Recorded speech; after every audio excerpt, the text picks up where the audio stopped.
ಸ್ವಾಗತ. ನಾನು ಸಂಗೀತ ಭಟ್. ಇದೀಗ ಹೆಡ್ಲೈನ್ಸ್.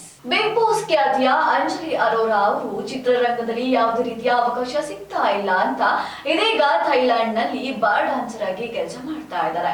ಈ ಕುರಿತಾದ ವಿಡಿಯೋ ಸಾಮಾಜಿಕ ಜಾಲತಾಣದಲ್ಲಿ ಹಂಚಿಕೊಂಡಿದ್ದಾರೆ.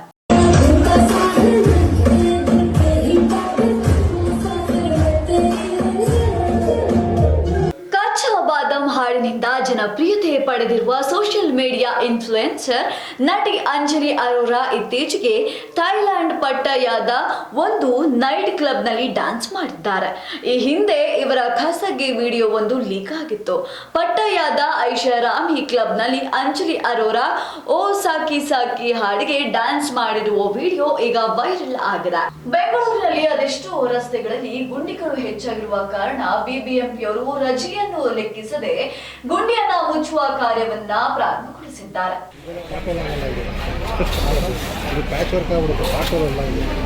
ಬೆಂಗಳೂರಿನಲ್ಲಿ ರಜಾ ದಿನಗಳನ್ನು ರಸ್ತೆ ಗುಂಡಿಗಳನ್ನ ಮುಚ್ಚುವ ಕಾರ್ಯಕ್ಕೆ ಬಿಬಿಎಂಪಿ ಚುರುಕು ನೀಡಿದೆ. ಉಪಮುಖ್ಯಮಂತ್ರಿ ಡಿಕೆ ಶಿವಕುಮಾರ್ ಅವರ ಆದೇಶದಂತೆ ಮುಖ್ಯ ಆಯುಕ್ತ ಮಹೇಶ್ವರ್ ರಾವ್ ಅವರ ನಿರ್ದೇಶನದ ಮೇರೆಗೆ ನಗರದ ಎಲ್ಲಾ ವಲಯಗಳಲ್ಲಿಯೂ ರಸ್ತೆ ಗುಂಡಿಗಳನ್ನ ಮುಚ್ಚುವ ಕಾರ್ಯ ನಿರಂತರವಾಗಿ ನಡೆಯುತ್ತಿದೆ.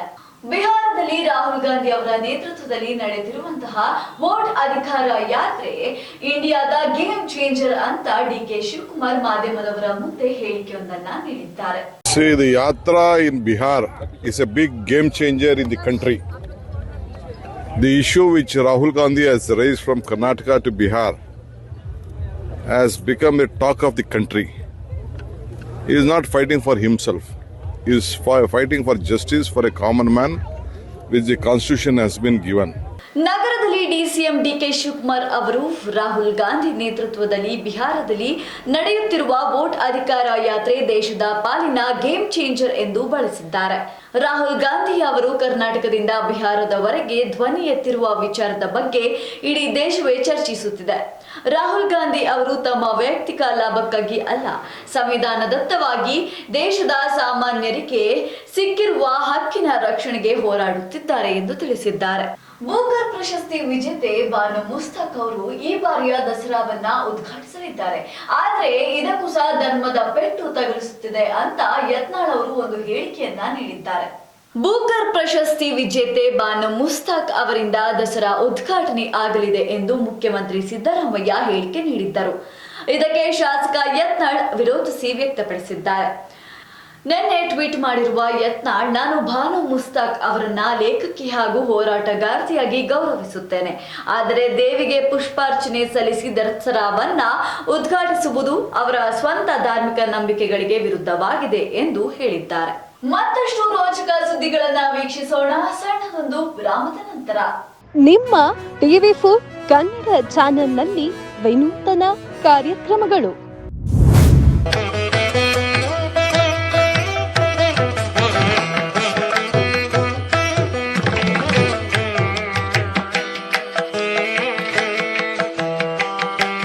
ನಿಮ್ಮ ದೇವಸ್ಥಾನದ ಬಗ್ಗೆ ಸಂಪೂರ್ಣ ಮಾಹಿತಿ ನೀಡುವ ಕಾರ್ಯಕ್ರಮ ದೇಗುಲ ಮಹಿಮೆ.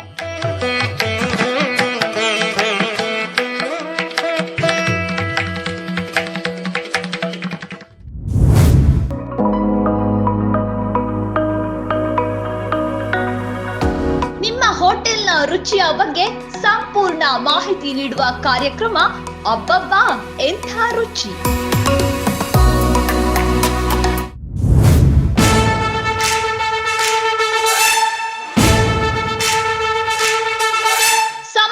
ಸೇವಕರ ಬಗ್ಗೆ ಜನತೆಗೆ ತಿಳಿಸುವ ಕಾರ್ಯಕ್ರಮ ಜನರೇ ಮೆಚ್ಚಿದ ನಾಯಕ.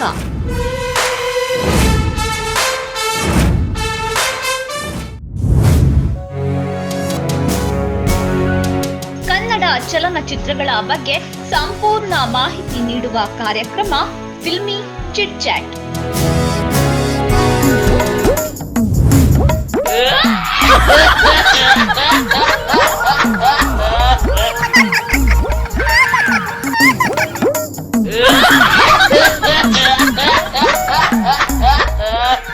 ವಿನೂತನ ವಕ್ರ ಕಾರ್ಯಕ್ರಮ ಟೋಪಿ ಲಾಲಾ.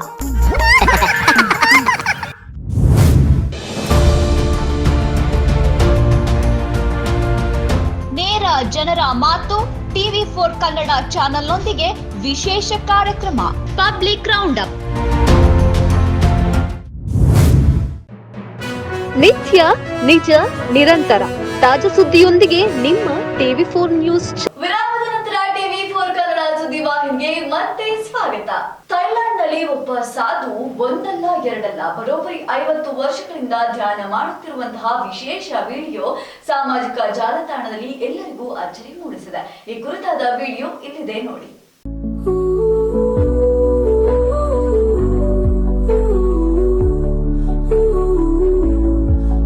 ಧ್ಯಾನ ಮಾಡುತ್ತಾ ನಿಧನರಾದ ಸನ್ಯಾಸಿಯೊಬ್ಬರ ದೇಹವನ್ನ ಥೈಲ್ಯಾಂಡ್ನ ಕೋ ಸಮಯಿ ದ್ವೀಪದಲ್ಲಿರುವ ವಾಟ್ ಖನಾರಾಮ್ ದೇವಾಲಯದಲ್ಲಿ ಇನ್ನೂ ಸಂರಕ್ಷಿಸಲಾಗಿದೆ. ಲುವಾಂಗ್ ಫೋ ಡೆಂಗ್ ಅವರ ದೇಹವು 1973ರಲ್ಲಿ ಪತ್ತೆಯಾಗಿದ್ದು ಗಾಜಿನ ಕ್ಯಾಬಿನೆಟ್ನಲ್ಲಿ ಇರಿಸಲಾಗಿತ್ತು. ಇಂದಿಗೂ ಅವರ ದೇಹವು ಸಂರಕ್ಷಿಸಲ್ಪಟ್ಟಿದೆ. 2000 ದಶಕದ ಆರಂಭದಲ್ಲಿ ನಡೆಯಲಾದ ರೇಡಿಯೋಗ್ರಾಫಿಕ್ ಪರೀಕ್ಷೆಗಳು ಅವರ ಹೆಚ್ಚಿನ ಅಂಗವ್ಯವಸ್ಥೆಗಳು ಹಾಗೆಯೇ ಉಳಿದಿವೆ, ಆದರೆ ಕುಗ್ಗಿವೆ ಎಂದು ತೋರಿಸಲಾಗಿದೆ. ಬಿಹಾರದಲ್ಲಿ ರಾಹುಲ್ ಗಾಂಧಿ ಮತ್ತು ತೇಜಸ್ವಿಯವರು ಬುಲೆಟ್ನಲ್ಲಿ ರೈಡ್ ಹೋಗುವ ಮುಖಾಂತರ ಮತದಾರರ ಅಧಿಕಾರ ಯಾತ್ರೆಯನ್ನ ವಿಶೇಷವಾಗಿ ಪ್ರಾರಂಭಿಸಿದರು.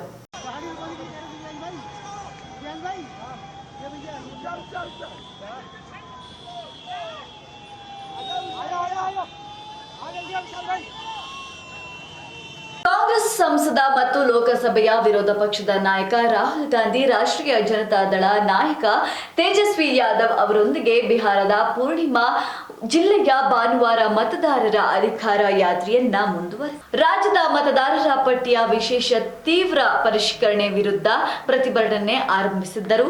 ಅದರ ಭಾಗವಾಗಿ ಇಬ್ಬರು ನಾಯಕರು ಬೈಕ್ನಲ್ಲಿ ಸವಾರಿ ನಡೆಸುತ್ತಿರುವಂತಹ ವಿಡಿಯೋ ಕಂಡು ಬಂದಿದೆ. ಅಧಿಕಾರಿಗಳಿಗೆ ಸವಾಲು ಹಾಕುವ ಮೂಲಕ ಕೋಮು ಗಲಭೆಗೆ ಪ್ರಚೋದನೆಯನ್ನ ನೀಡ್ತಾ ಇದ್ದಾರೆ ರೇಣುಕಾಚಾರ್ಯ ಅವರು ಅಂತ ಎಸ್ ರಾಮಪ್ಪರವರು ಹೇಳಿಕೆಯೊಂದನ್ನ ನೀಡಿದ್ದಾರೆ.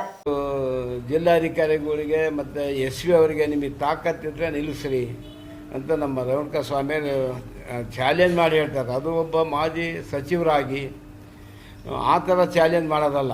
ನೀವು ತಾಕತ್ತಿದ್ರೆ ನಿಲ್ಲಿಸ್ರಿ ಅಂದ್ರೆ ಏನು ಅರ್ಥ ಏನದು? ಈಗ ಅವ್ರು ನಿಲ್ಲಿಸ್ಬೇಕಾ ಅಥವಾ ಹಂಗೆ ಬಿಡ್ಬೇಕಾ?